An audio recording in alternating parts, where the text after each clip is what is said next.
Ce qui me semble presque le plus dur quand on veut être réalisateur, c'est la patience.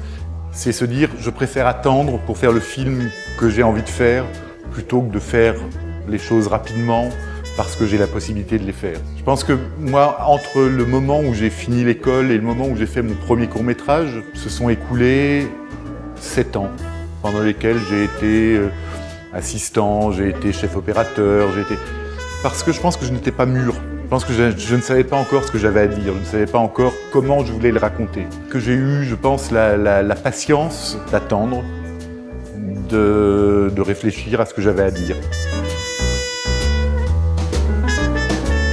J'ai fait une école de cinéma à Paris qui s'appelait l'IDEC à l'époque. Je pense que ce que m'a apporté de plus précieux cette école, ça a été les rencontres que j'ai pu faire avec des professionnels qui étaient là pour nous guider.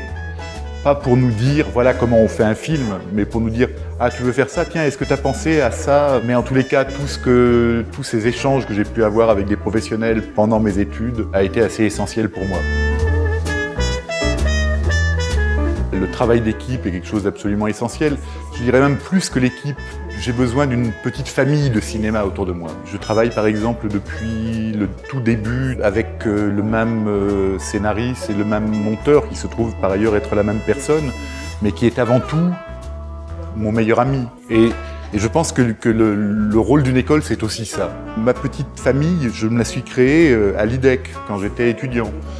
On continue à se faire lire tous les scénarios qu'on écrit entre nous. On continue à s'inviter à toutes les projections de montage, à écouter ce que les autres ont à dire de ce qu'on a fait. Voilà. Et tout ça, moi, me semble totalement indispensable.